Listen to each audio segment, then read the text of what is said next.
It's important to know what your vision is, because if you don't know what your vision is, if you don't know who you're going for, what you want to serve, what is your artistic take on the world or on your subjects, you're never going to get those images, right? Because you're not going to know how to get there. What is your artistic vision? Because there's something for everyone. There's a million trends depending on who you follow and where you are on the internet, but there is a place for you. That's the beauty of it. No matter what editing style you love, no matter what kind of posing you love or what your genre is, there is literally something for everyone now. Hey, welcome to the Beginner Photography Podcast. I'm your host, Raymond Hatfield, and today we are chatting with family photographer Sabrina Gebhardt about building an authentic portfolio of your images. But first, the Beginner Photography Podcast is brought to you by CloudSpot. With CloudSpot, you can impress your clients with a beautiful gallery that is easy to view, share, and download on any device. You can control things like image size, add a watermark, and set download limits as well.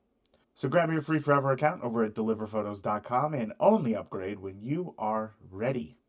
I've had Sabrina on the podcast before, and every so often I'll get an email from a listener sharing how much they enjoyed the way that she breaks things down. She makes you feel like yeah, I can do this, or why not me, or let me try that. And that encouraging motivation from somebody who's, been there, done that. It feels good, and we need, honestly, more of it in the photography industry. So today I'm happy to have her back to talk about not only the importance of building a portfolio, even if you're not in business, but how to build one that is authentically you and not just whatever's trendy today.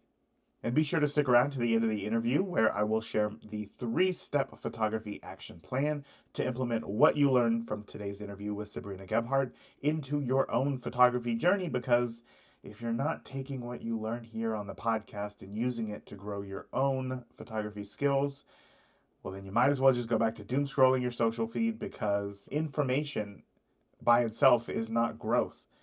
Action is the key to growth. So again, stick around to the end for that 3-step photography action plan. And with that, let's go ahead and get on into today's interview with Sabrina Gebhardt. Sabrina, before we dive into today's episode, you've been on the podcast before, so can you remind us how you got started in photography, and when was that light bulb moment for you when you thought, ooh, I think I can make a career out of this? Yeah. So I don't remember if I shared this part of the story on the podcast last time, but I was thinking about it. And I was in Girl Scouts when I was younger. This is so funny. This is going so far back. I was in Girl Scouts when I was younger. And when we were in Brownies, we had this little book and it was like all about me, and you were like, what's my favorite color? Whatever, how old are you? All this kind of thing. And there was a question in there that said, what do you want to be when you grow up? And I found this little book like 10 years ago in a move, and it legitimately said, I want to be a photographer. And I could not believe my eyes, because I don't remember thinking that when I was a child. But apparently at some point there had been a period of time where I was really into that. So that was kind of cool. But what I remember about my story is that I loved taking photos in high school. I remember really having a camera all the time at all of the football games and the parties and just day to day with friends. I loved just capturing just what we were doing, just day to day with us. This was way back before cell phones. It was an actual film camera. And I went to college and I considered taking some photography classes, like officially, quote unquote. And I decided not to. I wanted to explore different things. And I ended up putting the camera down almost the entirety of college. And then I had a career afterwards and I started my life, so to speak. And I didn't really pick up the camera again until my first child was born. And of course, as a new parent, you want to document everything. And I literally had a camera in my hand and it felt like coming home. You know what I mean? I was like, oh man, I have missed this. And then it took a few years of me learning digital. At the time, we'd gone from film to digital. It was a whole new world, mechanics and everything. So I was kind of relearning the technical side of photography and honing my skills. And by the time she was almost 4 is when I thought, I think I could make a business out of this. So let's just say, for all intents and purposes, it was about 4 years, right? From when you picked up the camera again and decided to really give it a go. You're learning photography at this time. Did you go at it in any sort of like systematic way? Like, I got to learn step one, step two, step three before I can get to any point to where I can officially say that I'm open for business and start taking clients? Or was it more of an organic approach? Tell me about that. It was definitely more of an organic approach. This was about 14 years ago, and photography and the saturated market that we have today is not what it was then. I didn't know a ton of other photographers just within my social circle. They weren't on every corner.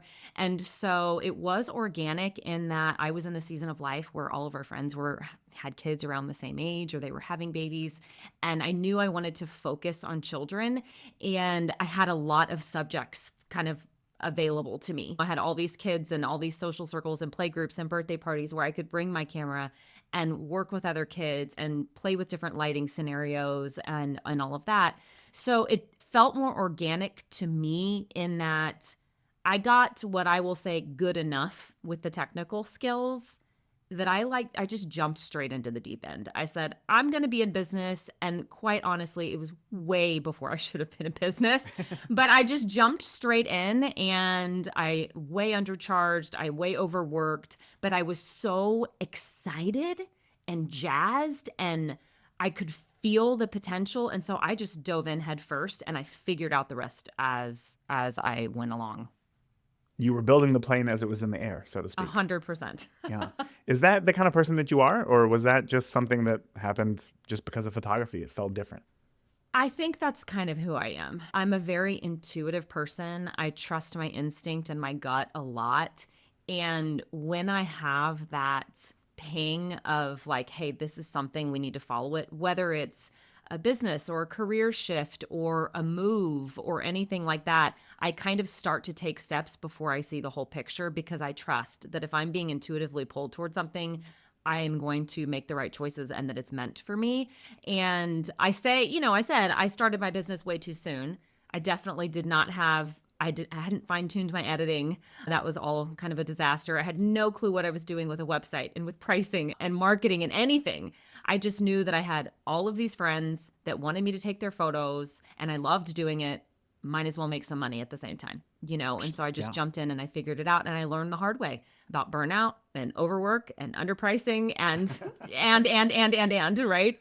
But I do think that's kind of my personality with things. Oh man, that sounds so overwhelming to have to do that. Oh my gosh, my brain. But honestly, like at the same time, sometimes you literally have to get pushed into the deep end to learn how to swim.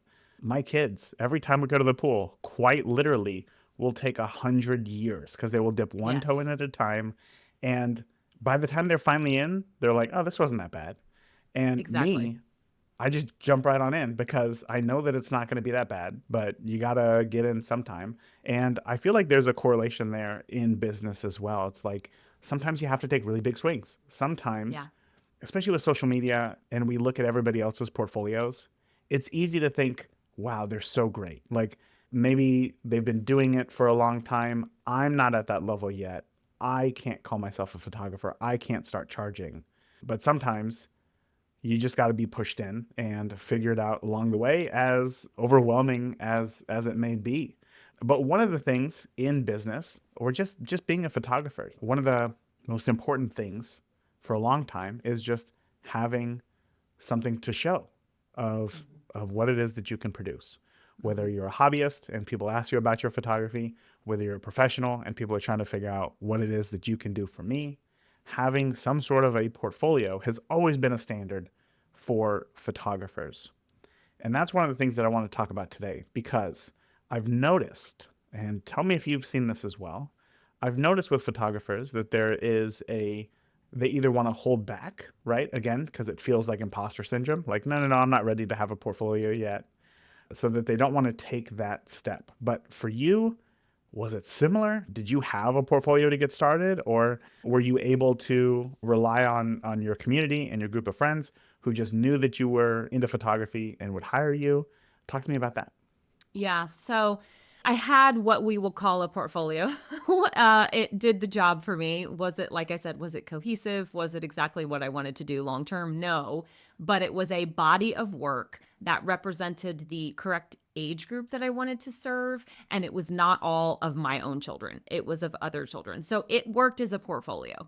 And it was when I had decided, okay, I think I want to make a business of this. I knew instinctively that I needed to have a portfolio, that it wasn't just a website full of my own children, because people can see that a mile away.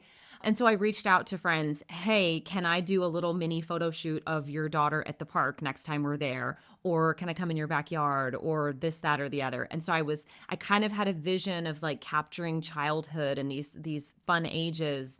And I knew that I needed to set it up a little bit so that it was more portrait like and less play date like. So I took advantage of those things. But when I started my business, it literally started with basically a one big fat blind copy email to everybody I knew, everybody in my mom's group, everybody in these play groups, everybody at my kids' preschool. If I knew them and they had kids my age, I sent them this email that's like, hey, I love this. You may or may not have seen me with my camera around at various things. I'm going to take a stab at being in business. I would love to work with your family, your kids. And I kind of laid out at the time, this was in January, I kind of laid out like, let's do family mini sessions in the spring and this, that, and the other. And I was flooded with responses, flooded with congratulations. We're so excited for you. Yes, we want to book you. And so I immediately had a lot of support and a great like booked calendar, we'll say. And I just kind of fine tuned my skills as we went. You know, I took some classes at the same time online, and every session I did got better, right? And better and better. But I will say, kind of circling back really quick to jumping in before I was ready, you know, and building the plane while I'm in the air. I think a really huge part of my success early on is because I was willing to do that and I wasn't paralyzed by the fear and the perfection Mm. of having to get it all right. Because, like I said, this was before the huge photography boom. And I think if I would have gotten stuck in that paralysis, even for a couple of years, I don't know that it would have started as strongly and as easily, because that was kind of the same time, you know, 10 to 14 years ago is when things started to explode and all these moms and stay at home parents wanted to become photographers, right? And so I think being willing to jump in and be slightly ahead of the curve is one of the things that has really benefited me. Mm. So let me ask, because today I know that you do some coaching with photographers as well, newer photographers, those who haven't been in business or who haven't been shooting for 15 plus years. What advice do you have for them? Because that world is now gone, right? The time where you could just put something on Facebook, everybody Yeah. would see it, everybody would know, everybody would be able to reach out to you, you'd get hundreds of comments and likes. Those days are gone. So, Mhm. how today would you go about starting to build a portfolio if you had to start from scratch? Yeah. Now I think it is very different. I think the best way to start now is to actually have a very clear vision of who you serve and what you do, and to start off with a niche. You really want to be able to people to see your work and say, she or he is not for me. That's not what I want. Or the opposite, the best case scenario, see your work, see your portfolio and say, oh my gosh, I see myself, I see my family, I see whatever. That's exactly what I want. And you want to attract and repel. And the only way you can do that, there's two ways. One is through your portfolio, having a really fine tuned niche of what you're serving and your editing style and all of that. But then also through copy, right? When you are speaking, whether it be on social media, whether it be your website, whether it be your blog, whether it be your email, being really clear who you're speaking to so that you are either attracting or repelling. So today, though, we can, I think, at least for me, maybe you as well, when I think about a portfolio, I think of a book, something that you have that is physical that you can give to people. I truly believe that a portfolio can be beneficial whether you are a hobbyist or in business, especially if you're in business. For hobbyists, I guess, can we talk about, is it important? And two, does it have to be printed, or can your Instagram feed be your version of your portfolio? Yeah. So I think they're both important, but for different reasons. I personally think now the printed portfolio acts more as a way to reflect on your own work because it looks different in person. And it's something that I actually do at my retreats with women is we They send me their portfolio images and I have them all printed and we go Wow. through them as a group. We lay them all out and we point out good things, bad things, differences, what we see, and all of that. And it's an incredibly powerful exercise to see your work physically, tangibly in front of you. And I think that can serve any artist, hobbyist, beginner, experience, wherever you are. But I do think that in today's age where people are finding you on Google or on Instagram, like having a digital portfolio is also really relevant. And I think that's more likely to bring you clients than something physical. The only other place I think I really see physical portfolios potentially bringing clients is in like the commercial world, right? Sure. Like when you're working with big brands, when you're going to present yourself to a magazine or something like that, they still having that physical work is important. But I think there's a place for both, I guess. Yeah, I would agree with that. And we are in a very different time than we were a few years ago. And it's interesting because as much as I love having that, I make a yearbook for my family every single year, right? Of all of our photos that we've taken throughout the year. And it's always one of our favorite days of the year when it arrives because we can take the time to look through it. And I think as photographers, at least myself, I don't know if this happens to you, but it's like I'm the family photographer, right? And therefore, I import the photos onto my computer. And as much as I try to share the photos with my family and make sure that they can see them, they don't always have access to them whenever they want to. So having that family yearbook is just a way that they can come in, they can look at it, browse, get that, that good connection, that Yeah. feeling. So anyway, long story short, I agree. Having something printed is an incredible tool and be able to see patterns as well, like who you are Mm-hmm. as a photographer. And that Yeah. is that is super important. But let's talk a little bit more because one of the things again that is important in a portfolio is that it is your work, right? So technically, technically here, any photo that I take is authentically mine, right? Right. I took that photo. But building a portfolio that is and feels authentic to who I am as an artist are two very different things, Yeah. right? So, how can we ensure that every time we go out and shoot, we're capturing images that are authentically ours so that we can build a portfolio that is authentic to our creative selves? That was a Yeah. big question. So, Yeah. good luck. Yeah. Yeah. There's a whole lot. There's a whole lot there to unpack. I want to start by saying I want to give people the freedom to know that even when you have an extremely honed in vision of who you are as an artist and what you want in your portfolio, every professional image you take is not going to be that. It's not. You're going to photograph a wedding. I'm going to photograph a family. Somebody's going to photograph a brand. There's going to be plenty in those galleries that's great. And the family, the client's going to love them, but they're not the like, oh my gosh, that's going in my portfolio. That's the new homepage image on my website. That's my vision. The goal is, I tell people the goal is to get a handful of those images from every session. Okay. There's going to be a lot of fluff that fills in. You're going to take the very traditional portraits. And if that's not your jam, those aren't going to speak to you, but it's still important to serve our clients in that way. Right. So I want to encourage people because I think they assume I know what my niche is. I know what vision I'm going for. And they get frustrated when they have this gallery of images and the entire thing is not, just singing from the heavens. Okay. It's not going to Sure. be that. There's a certain level of traditional things, whatever, that get filled in. Okay. So I just want to put that out there that we're not aiming for 100% just creatively amazing images. All right. But it's important to know what your vision is. And that's the kicker. That's the underlying thing here. Because if you don't know what your vision is, if you don't know who you're going for, what you want to serve, what is your artistic take on the world or on your subjects, you're never going to get those images, right? Like, because you're not going to know how to get there. So you have to Hmm. figure out what it is you want first. Who are you speaking to? What is your artistic vision? Because there's something for everyone.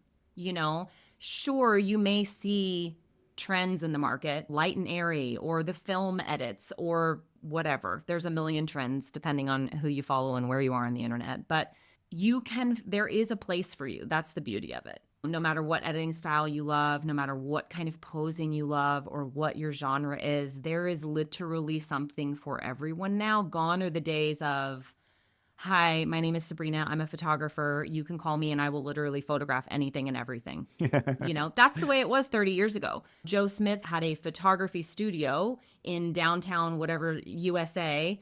And that's the place everybody went because Joe Smith was the local photographer. And you could hire him to literally do anything from business to real estate to headshots to weddings to seniors to da da da da da da. Da.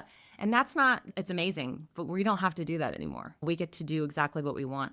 So I encourage people to go through an exercise to figure out what speaks to them artistically so that they have an understanding of who they are as an artist, and then they can start to create work that aligns with that, if that makes sense.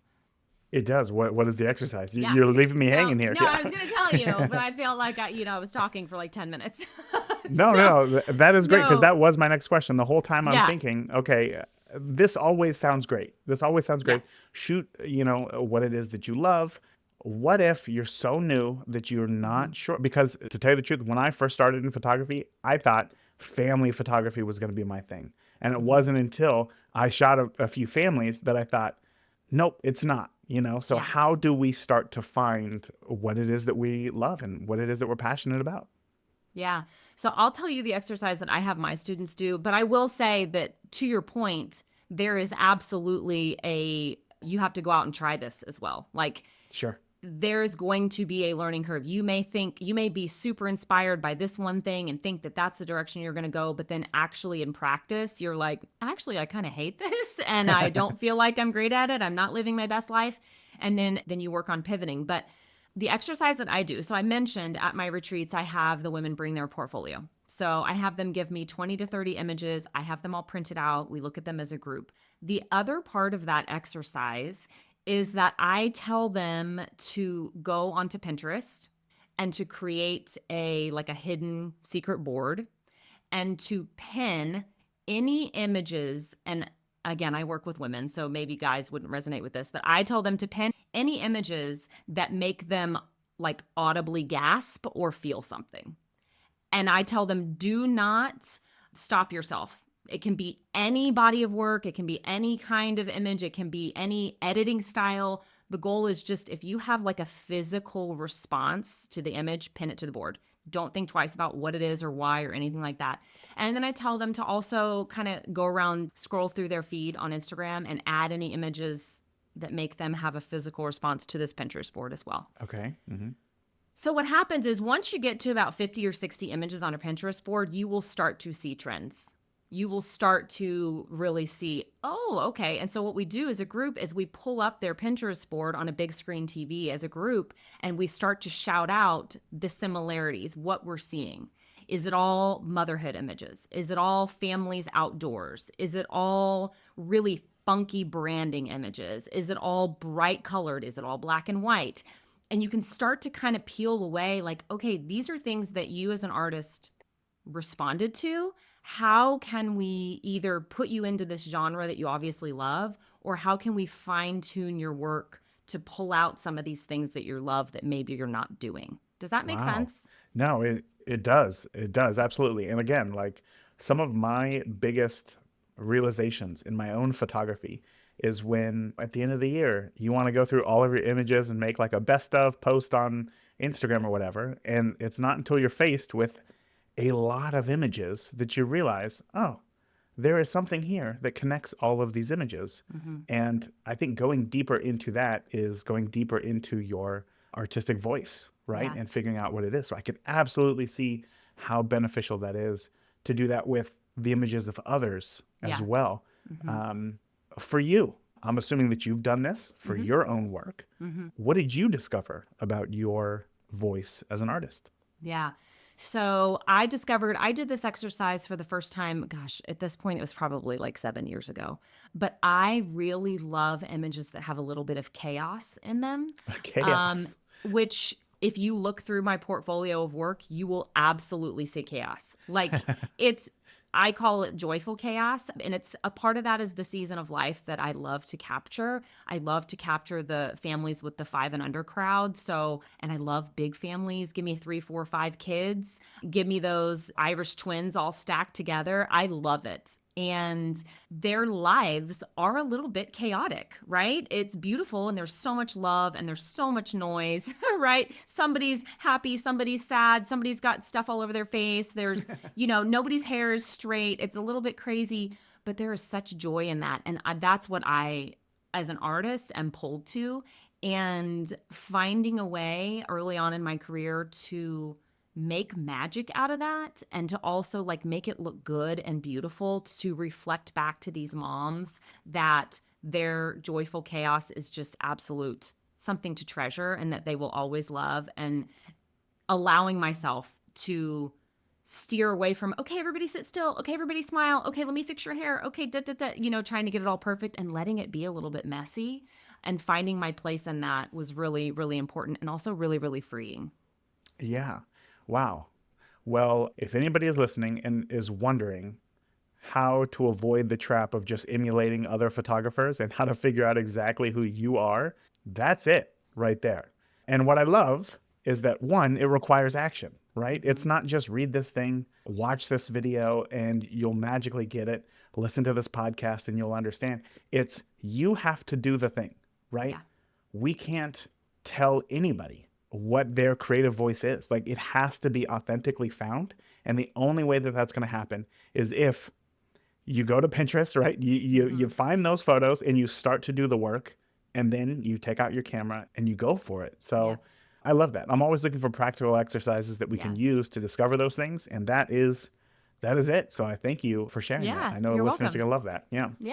Yeah. One of the pieces of advice that I usually give is look at your collection, right? When you're building a portfolio, many photographers who are newer in their journey, maybe they don't have a large portfolio of images to choose from, but look at what you have, discover what's missing, and then go shoot that, right? Focus on that thing, because in a portfolio, you're going to need more than just the same headshot or the same front of a house if you're shooting real estate every single time, or the same first kiss if you're a wedding photographer. You're going to need a variety of images, right?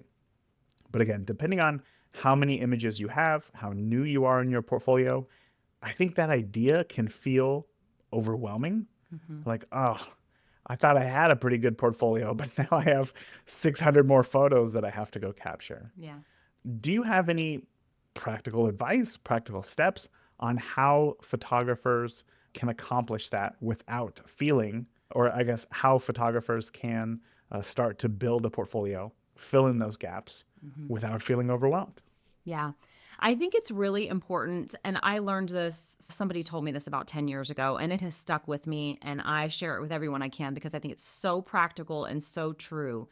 But it's making sure, I like the last 10 minutes of a session, but taking the last 5 or 10 minutes of a session to shoot something for you, not for your client. And maybe that's what we're talking about today, filling in your portfolio. Maybe it's trying something creative and new, a technique that you haven't done. The session's wrapped, you feel great about what you've gotten, and say, hey, can we do one more thing? I have this idea. It's kind of crazy. And trying some motion blur or panning or some sort of lighting that you haven't done before, or a pose you want to test out, trying something fun and different at the end of the session. But this is a great place to also do what you're saying, where you want to fill in the gap. And I think it's really important to walk into a session and say, at this session, I'm hoping to get these 2 or 3 shots, to really narrow it down. Because if you roll in with this whole long list in your head, you're probably going to forget all of it. And then you're not going to get anything. But if you're just carrying 1, 2, or 3 shots in your mind that you're like, this would be a great session to get those at, then you're more likely to succeed. And the way to do that is to know your clients, know what you're getting into. You've either had a call, you've had a Zoom, they've filled out a questionnaire. There's some way that oh, they've got 1-year-old twins and I've always wanted to get this twin shot, so I can do that here. Or, oh my gosh, when I was on Zoom with this bride, she has this long epic hair and I've been wanting to do this hair shot. I'm going to do it with her. So knowing who your clients are so that you can say, okay, what from my list of images will I be able to potentially get at the session? And then just take that list with you. That is great. I also agree. I do that with poses, right? Like when I first got started, my posing was trash. I thought I know the technicals, right? Like I can figure out this portrait thing. Yeah. Posing was trash. Interaction was trash with each other. And then, as you said, I memorized 19 in my head. The second that I got out of the car and pulled up my camera, Gone. I forgot all 19. It's like, Right. what do I do now? Right. But coming at it with, okay, I'm just going to get these three. I think not only makes it easier because it's easier to remember three things, but then it also gives you some confidence. Like, oh, I got these three. Maybe if I just change this up a little bit, I can do that. Yeah. And can help you spark ideas instead of feeling like just a dumpster fire the entire time and like you're a fraud. So Yeah. Yeah. that's a great tip. Let's talk about choosing images now, because we can take 100 million photos at every session, right? And there's this conventional idea that, well, if I just put all my photos on Instagram, I'm just going to pick the photos that are the most well received, the ones that get the most likes, and then choose those images for my portfolio. But do you have any other advice? How should photographers decide which images to include in their portfolio? Yeah. I'm going to tell you that you should only include the images in your portfolio that are the ones that are 100% aligned with your vision. Again, this goes back to the attract and repel. If you are really out there for really wild artistic photos with lots of color, and maybe there's a film vibe and there's motion blur and all this, but your website has one traditional eyes to camera portrait on it, you better believe the internet is going to flock to that one photo and you're going to get requests for that kind of thing. Take it off. Take it Yeah. off. If you're here to attract the other artistic people, the people who want to be wildly creative at their session and want non-traditional family photos, your website should only share non-traditional family photos. Same with your Instagram, same with your Facebook.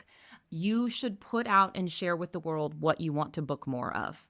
And if you are not here for the traditional photo, the traditional portrait, the traditional headshot, don't put it anywhere. It does not mean you can't take that shot at a session, but you don't want to attract people who think that that is what you do. It's better to surprise them with, yeah, I'm going to include that in your session. Of course, we're going to play, we're going to do fun things, but of course, we're going to put a traditional portrait or two in there, as opposed to having people hire you for traditional portraiture when it makes your soul cry inside because you want to be doing the fun stuff, right? So only putting what you want to book more of out there. I was thinking about it as you were saying that you could technically use your previous exercise idea of going through Pinterest and picking out the photos that appeal to you, but maybe in terms of, let's just say if we're photographing people, the reaction, the connection, the poses, and then start to figure out what is it that you like, right? Yeah. Because there's that, my daughter, right? She's 8 years old. And she said to me the other day, she's like, Dad, look at me. And so I did. And she's like, smile with your eyebrows. And I was like, okay. And she's like, and then look kind of mad. And I was like, okay. And she's like, that's your model face. And I was like, what? I was like, I've never heard that before. That's funny. And there's this idea that like that serves a purpose. That face serves a purpose. But not in my photography, it doesn't. Like Yeah, that is the yeah. ugliest thing I've ever seen. I looked at myself in the mirror. I looked angry, so angry. It was terrible. But so looking at the work of others and figuring out like, what is it about the human connection that I love? And then trying to hone in on those things. Now using that as your litmus test, right? Right. Oh, I love joy. I love that connection. I love that bond. I love laughter, whatever it is. I love mystique. It could be anything. And then looking through your photos and saying, well, this fits that, this doesn't fit that, or your portfolio Exactly. rather, and take those things out. So Yep. there's a million ways, to do it. Yeah. And I think that's kind of what's hard. But at the end of the day, photographers we all want to create something, right? We want to put our stamp on this world with whatever it is that we create. And we are photographers, so it's what it is that we create with our cameras. And the only way that we can really create something that is meaningful, that is going to make an impact on somebody's life, is not by creating another Picasso, right? It's not by creating another Henri Cartier-Bresson. It's by creating something that is uniquely your own. And the only way, it sounds, to do that is to know what it is that you have to say. And the only way to do that, it sounds, is to do the work, to actually shoot and figure out these things on your own.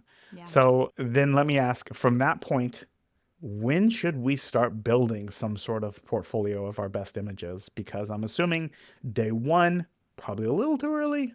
Yeah. Year 5, maybe you should have got it done before then. Is there a moment in which we can all say, oh, I'm there, maybe I should start building a portfolio? I actually think that starting a portfolio day one is not a bad idea, but I want to put the caveat with that, knowing that your portfolio is going to change.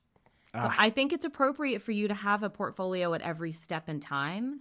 And it is going to morph and change with your experience, with your even with what you feel called to. Because I promise you, you're probably not going to be in love with the exact same subject and niche and vision 15 years as you were in the beginning. You as a human are changing. Your view of the world is changing. Your season of life is changing. The things around you are changing.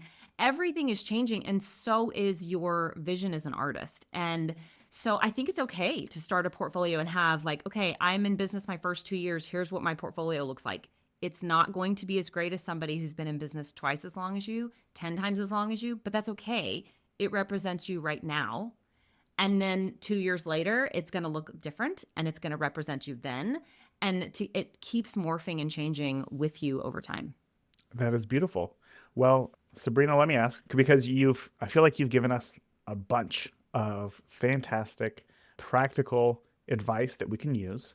So I'm just going to throw this out there. I'm just going to ask, do you have any more practical advice or challenges that that photographers can use when it comes to building a portfolio, building a body of work, learning who we are as a photographer, anything like that?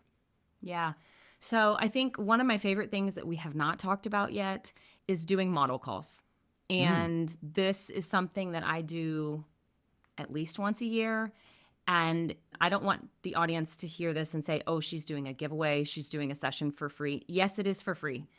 But a model call is different because I'm in charge of exactly who I'm working with, exactly what they're wearing, exactly what the location is. I'm the creative director, and there's no guarantee that I'm going to deliver anything to these people.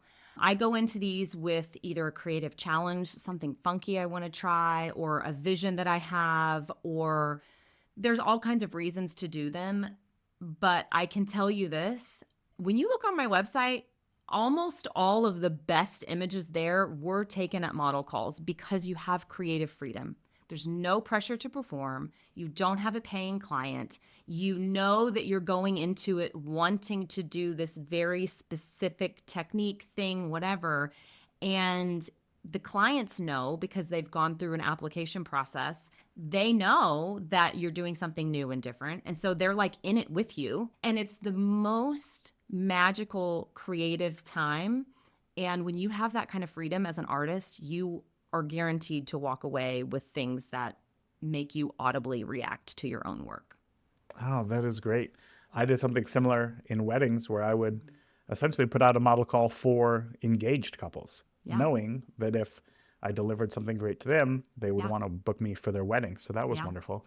What advice do you have to get started? Because I know listeners have posted in the Beginner Photography Podcast Facebook group that like they put out a model call on their own personal page and they heard Flopped. crickets. Yeah, it Yeah. flopped. So what advice do you have for just seeing more success? Yeah. So I do actually have a free guide that walks you through how I do this. If you're interested, I can give you the link to put in the show notes. But I think the key where people fall flat is in actually the preparation and the organization for it. You cannot just simply go out into the world and say, guys, I need a family next Saturday. This is, again, if you think attract and repel, it's, hey, I'm looking for 3 families. I want them all to have kids that are these ages. I want them to be in this age group. I want them to live in this zip code. I want them to have this vibe, like very specific details so that a viewer or someone who follows you can see it and go, oh my gosh, that's our family. And then they apply, right? But I think there needs to be this kind of in depth application process, and you have to market it just like you would market any offer. This is the age of the internet where we see things, a million things a day, and we forget them, we miss them. Everything goes to our spam box, it feels like. So, dedicating time and saying, I'm going to market this model call for 2 weeks so that your followers, your email subscribers, everybody is actually hearing it. And then there's the layer of, who do you know that you could get the ball rolling? Is there like a local neighborhood thread that you could drop it in and say, hey, does anybody fit this? Would you text your friends? Like actually kind of almost using like a referral system to get it going. But it's marketing it long enough and being really specific in who you're trying to draw in so that you can attract the right people for what your vision is, whatever that may be. That was great. Just persistence right there is great. I'm definitely going to include a link to that free guide in the show notes of this episode for anybody who is interested. Sabrina, is there anything that I didn't ask you today that you want to make sure that we know? No, I don't think so. This was such a fun chat. Thanks for having me. Good. Of course. Well, before I let you go, then let me ask, where can we find you online? So I still am one of the people that spends too much time on Instagram, but I love that community. I do. I love to hear from people. I love to, if you send me a DM, I'm probably going to voice memo you back. So don't panic. But I've created such a happy and joyful, supportive space over there. And so I love it. So come find me on Instagram at Sabrina Gebhardt Photography. And then you can find me online at sabrinagebhardt.com. All right, huge thank you to Sabrina for coming back on to the podcast. And a huge thank you to you for taking the time to tune in today and doing something for yourself. So pat yourself on the back. All right, here is the 3-step photography action plan so that you can take action on the lessons shared by Sabrina today. Step number one, discover and define your artistic vision. Start by spending some time to identify what truly inspires you. Use the exercises like creating that Pinterest board with images that evoke a strong reaction in you. And then go through your selected images and analyze, like, what are the common themes?